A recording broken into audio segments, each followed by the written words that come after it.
हरे कृष्णा। आज हमारी चर्चा का विषय है कि सुख दुख कुछ और नहीं अपितु मन का खेल है, मनोभाव का खेल है।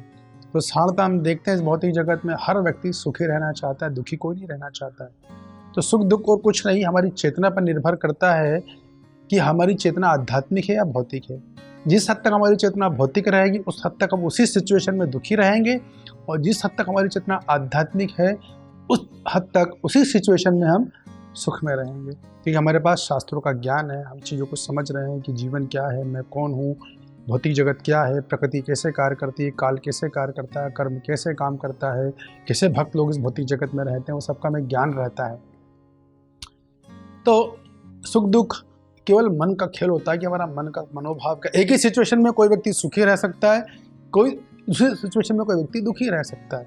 फॉर एग्जाम्पल, सपोज कीजिए कि दो दोस्त हैं और एक तीसरा दोस्त है राम। तो राम अपने दो दोस्तों को घर पे बुलाए, और बुलाने के बाद दोस्तों ने बोला भूख लग रही है, कुछ दो। राम किचन में गया, देखा घर में कुछ था ही नहीं, पापा मम्मी बना के गए थे, खा पी के सब चले गए, कुछ नहीं है। उसे देखा फ्रिज में दूध रखा है, वह दूध भी एक ही गिलास था।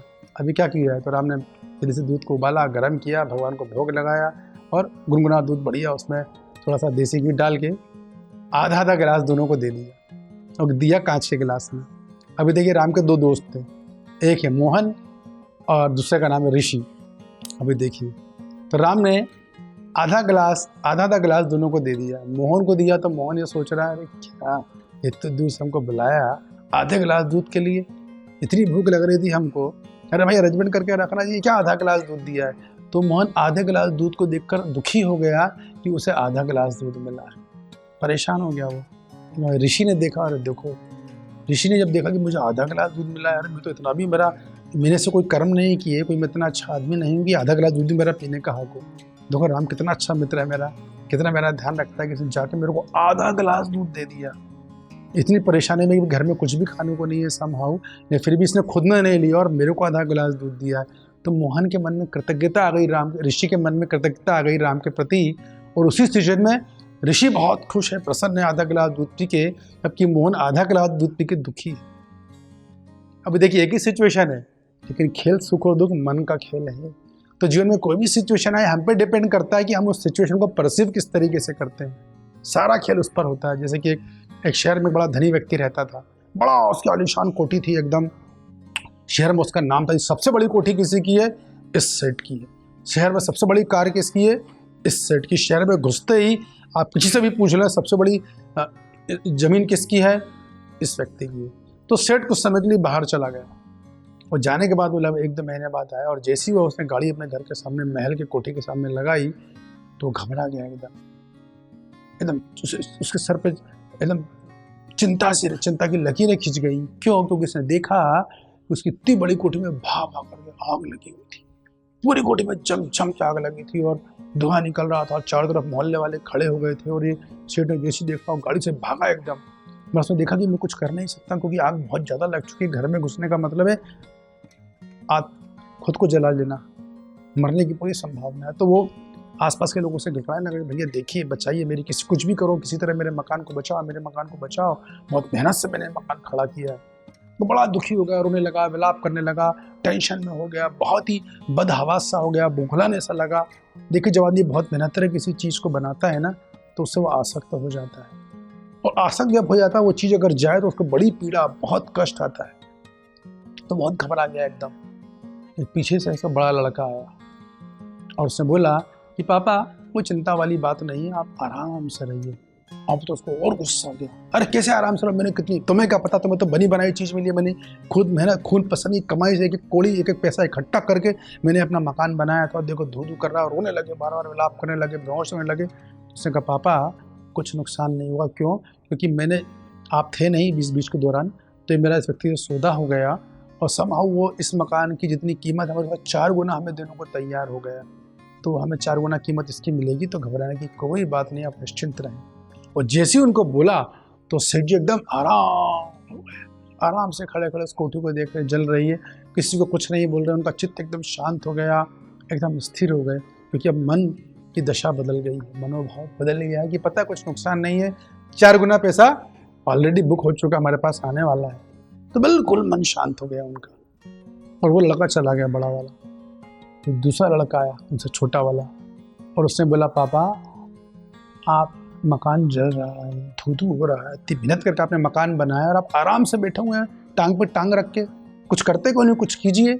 तो सेठ जी ने कहा बेटा कुछ करने की ज़रूरत नहीं है, क्योंकि हमारा ऑलरेडी कोठी बिक चुकी है, इसके 4 गुना दाम की बात हो चुकी है, हमें 4 गुना दाम मिल ही चुके हैं।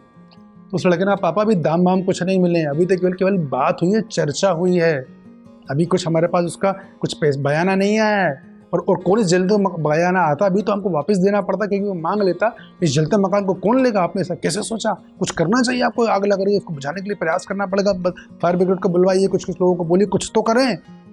तो जैसे कि सेठ जी को पता चला कि उसे पैसा नहीं मिला है, केवल बातें हुई, तो फिर दुखी हो गया, बदहवास हो गया, बेहोश हो गया, एकदम गिरने लगा, जैसे लोग मिर्गी के दौर आते उस तरह की उसकी हालत हो गई। क्योंकि उसने बड़ी मेहनत से मकान बनाया था, पाई इकट्ठा करके मकान बनाया था, जो मकान जल रहा था, एकदम परेशान हो गया बहुत सेठ, और एकदम बेहोश हो गया, बदहवास सा हो गया।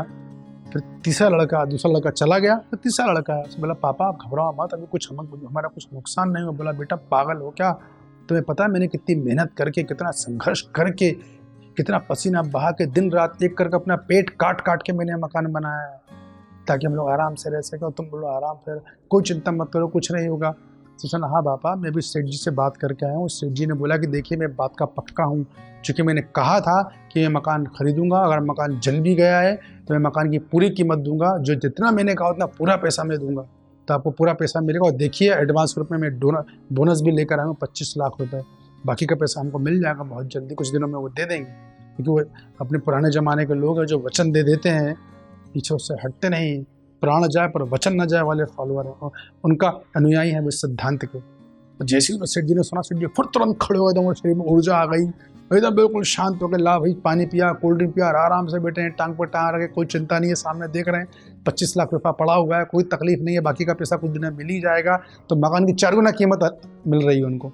तो देखिए एक ही सिचुएशन में कितना उतार चढ़ाव आया, पहले रोने लगे, बदहवास हो गए, फिर खुशी हो गए, और फिर बाद में फिर बीच में रो रहे थे, फिर खुश हो गए एकदम। तो एक ही सिचुएशन में कितना बदलाव चेतना में आया। तो कहने का भाव ये है कि सुख और दुख कुछ और नहीं, केवल मन का खेल होता है, डिपेंड करता है कि हम उसे परसीव कैसे करते हैं। जितनी हमारी आसक्ति होती है उस वस्तु से, उस व्यक्ति से, उतना अधिक हम दुखी होते हैं। तो जितना अधिक हमें आध्यात्मिक ज्ञान होता है कि मेरे यहाँ कुछ भी नहीं, सब कुछ प्रभु का, उनकी सेवा में ही लगना है, हमें भगवद गीता का ज्ञान होता है, श्रीमद् भागवतम का ज्ञान होता है, तो हम उस सिचुएशन को कंफर्टेबली डील कर पाते हैं। तो सुख दुख एक मन की स्थिति है, तो मन को स्थिर रखना, मन को शांत रखना आना चाहिए। जब मन शांत रहेगा तो उचित निर्णय लिए जा सकते हैं, अगर मन शांत नहीं है तो उचित निर्णय नहीं लिए जा सकते। हरे कृष्णा कृष्ण कृष्ण हरे हरे, हरे राम राम राम हरे हरे। ऐसे ही और भक्तिमय कार्यक्रमों के लिए देखिए हरे कृष्णा टेलीविजन, और इसे प्राप्त करने के लिए आप अपने केबल अथवा DTH ऑपरेटर से संपर्क करें तथा और अधिक जानकारी के लिए आज ही डायल करें 7666 839 839।